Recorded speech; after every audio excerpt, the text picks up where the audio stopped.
there, everyone. Good evening and welcome to this edition of Startup Central right here on ET Now. I'm Avan Dabash. And this is going to be a jam-packed one-hour show that focuses on startups, technology, the latest in disruption and innovation, and anything that has to do with the new economy. If you've got a unique idea, if you want to share it with us, you want to pitch to us, or simply send us some feedback, do reach out. We'd love to hear from you. suc@etnow.tv. That's our email ID. First up, let's talk about technology stealing jobs. According to N. Chandra, he believes that's a myth and there's ample opportunities in the near future when it comes to disruptions caused by new day tech systems. In a nutshell, that's exactly what the Tata Sons chairman N. Chandrasekharan had to say. Well, he was talking at the NASSCOM Technology and Leadership Summit on India's usage of AI and its penetration into deeper pockets. He asserts that India's demographics require a different approach to automation, and the narrative around technology taking over day-to-day life jobs requires a rethink. Let's listen in. We still have so many things to fix. Many things are still complicated in India.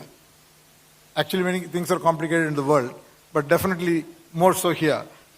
And many things are expensive. And technology has not touched many areas. Still we have construction projects, our education is old style, healthcare, even our research, and so on. But if we look at developing markets, it's extremely visible. But if you apply the technology in the right way, all this can be fixed. And everything, I literally mean everything, can become a service. But such has been the impact of technology that it now comes with the standard fear of job losses and worse. Look at many of the graphic and films on AI and automation. People let their imagination run wild. Always it is about shiny white bots picking up boxes in a warehouse, or robotic animals walking on a snow. Visions of robots coming for human jobs, mass unemployment, and the unrest that follows. It is a very, very compelling vision, except that it is pretty unrealistic. That's not the way the world is going to be. And that's where the real opportunity lies. If you really reflect and look at it more closely, all of this narrative of AI taking jobs, I'm sorry to say, comes from advanced economies. Because of their challenges when it comes to issues like aging workforces and markets getting mature, lack of growth, these things drive a view that automation will solve problems of lack of workforce, will induce productivity, will increase profit pool. But actually, if you look at developing markets, we have distinctly different characteristics, totally different. And the technology will play out differently, should play out differently, and we should make it play out differently. In the case of India, I thought I'll take India as an example. This is what I'm going to say is not restricted to India. It is true for other developing markets, and I have a view that it is true for developed nations as well. I'll come to that later on. But if I look at India, I would like to highlight 4 distinct characteristics how the situation is different. First is India lacks markets. Advanced economies have a host of mature markets in which digital transformation is focused on increasing efficiency because access is available to all. So the market is there. So technology is used as a way to drive efficiency. Due to aging workforce and lower growth, technology is focused on driving productivity, reducing costs, and increasing profit pools. In India's case, India doesn't lack efficient markets. It lacks markets themselves. What we will have to do is use technology to put together the market. That will show us growth, that will show us opportunity, and that will create plenty of jobs. That is the first differentiator. Second, India faces a perennially limited supply of skilled resources, human and physical. So we don't have enough infrastructure. You take any kind of infrastructure, we don't have enough of it. You take hospitals, you have roads, you can take airports, you can take power plants, you can take anything. We have got a lack of it. And we have lack of skilled resources. In any of these professions, our average is far from what we should have. Whether it is doctors, nurses, teachers, truck drivers, electricians, plumbers, you take any profession, we have lack of resources. India, I mean, it's a strong statement, but forever will be a stretched society. India will be a stretched society. So we will need to make the most of what resources we already have through a combination of both people and technology. We can't be doing it with people because we just can't train enough people in a quick period of time. And we can't do it physically because we don't have the financial resources and the time at our disposal to be able to build it all out. How much ever you invest is going to take time. So we've got to do it with a combination of people and technology. The third, India's labor market is overwhelmingly informal. Again, there is a very, very contrasting difference. In developed markets, workforces are grappling with the question of what it means when a traditional formal work, because they are 100% formal. What does it mean when a traditional formal work opportunities become more informal with the gig economy? We are trying to grapple with others, the other side. For example, a cab driver in the US becoming an Uber driver. That's the new problem. In India and other developing economies, we need to understand how the future of work will impact a workforce which is 80% informal. And they don't enjoy any consistent wage, they don't enjoy safety norms, they don't have pensions, they don't have contract.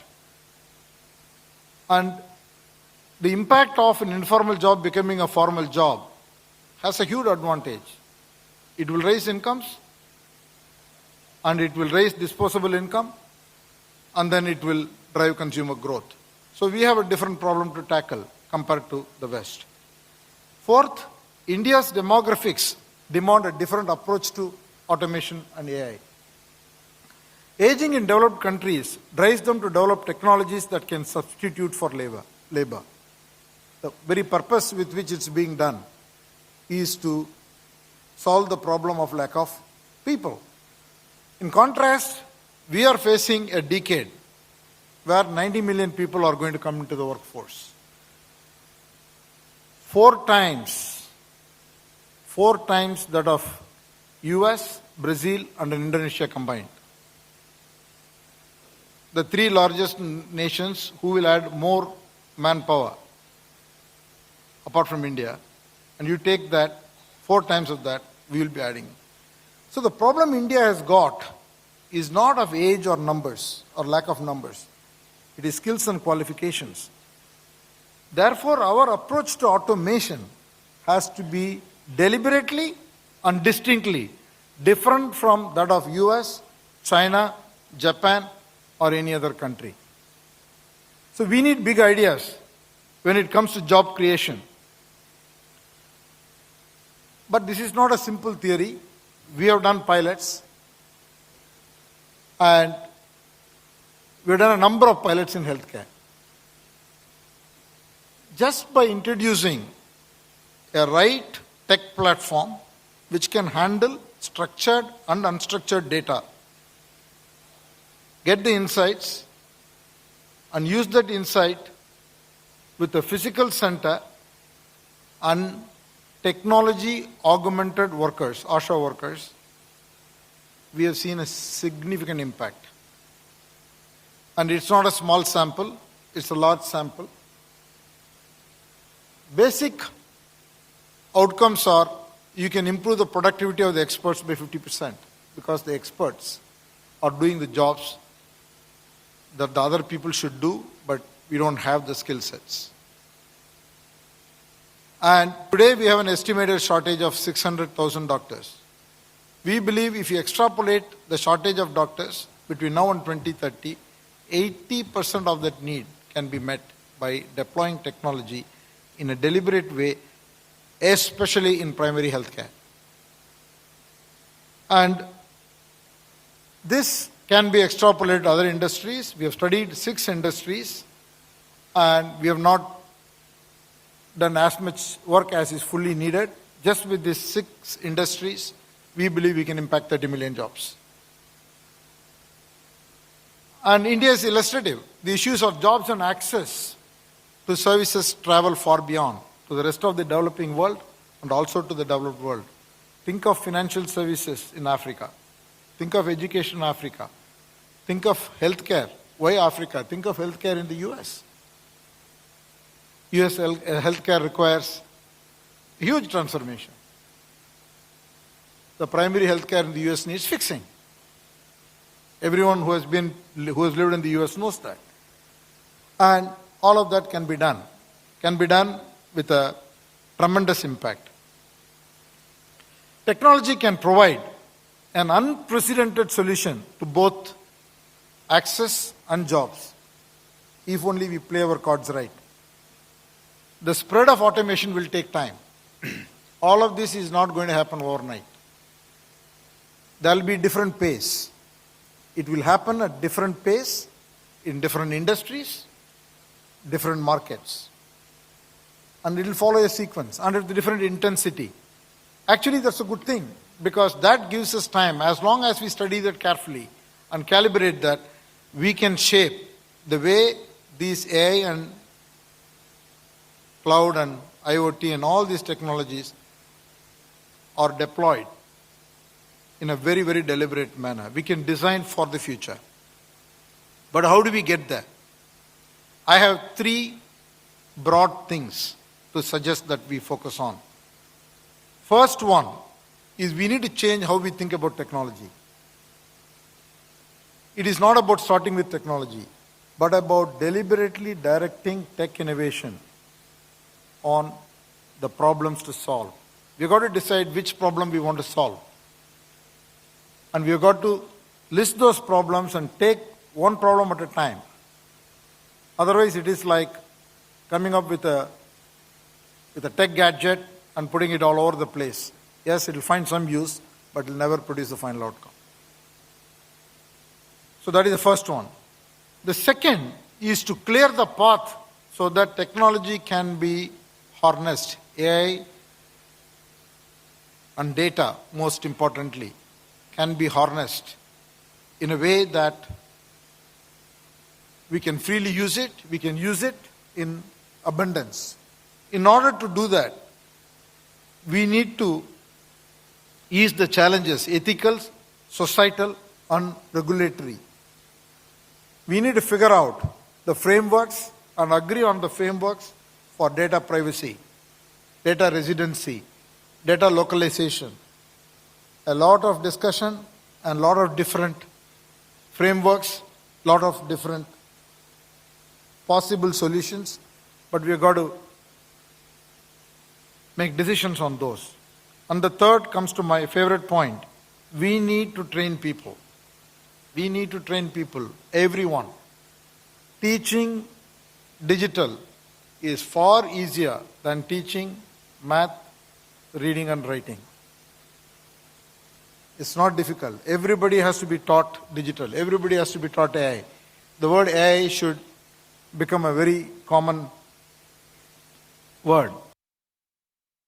All right, there you heard it, N. Chandra's recipe on how tech can improve our lives. Let's now listen in to what Infosys COO Praveen Rao had to say about the role of AI, machine learning, as well as IoT or Internet of Things. We have seen a lot of innovations in fintech, and that will continue. We'll probably see the death of cash. Augmented reality and virtual realities will find a lot of applications in the consumer world. The connected cloth will not only enable fast fashion, but it will also be a rich source for consumer data and hyper-personalization. While it is minuscule today, 3D printing will revolutionize the way goods are manufactured and consumed in today's world. It is expected that in the next 20 to 30 years, because of 3D printing, the global trade may come down by 20%. 3D printing will also have an impact in the healthcare. It will dramatically bring down cost and time to produce medicines. And in cases of implants, it will also dramatically improve the outcomes. 50% of internet traffic will be delivered to homes. And this is not for consuming data and streaming like we do today, but this will be more for appliances and devices in our homes. And perhaps we'll also have a bot sitting in our board, which will free up bandwidth for the human members on the board to take on more advisory roles. So as you can see, the coming decade is one where technology will have a huge role to play, and it will have a dominating role. So welcome to this new decade. And as enterprises are trying to deal with these disruptions, these impacting industries across the world, rise of cloud, democratization of data and algorithms, autonomous technologies, consumerization of enterprises, these are some of the trends that will impact the way we live, way we work, way we commute, way we shop.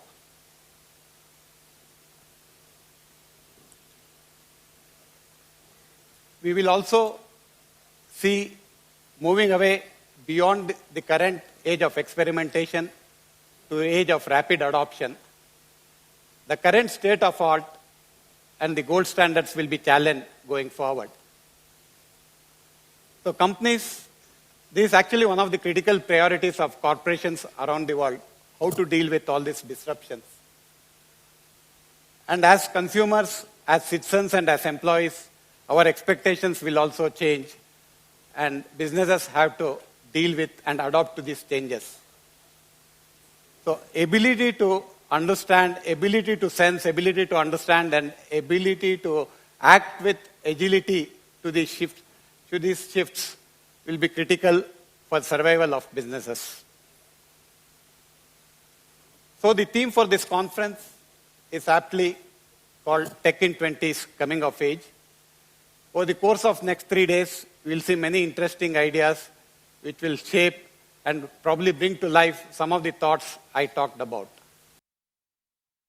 All right, there you had it, some of the key voices speaking then at the NASSCOM conference. Let's take a quick break, but up ahead we get you a special interaction from Lufthansa and TAI's 4th Startup Expo. Don't go anywhere.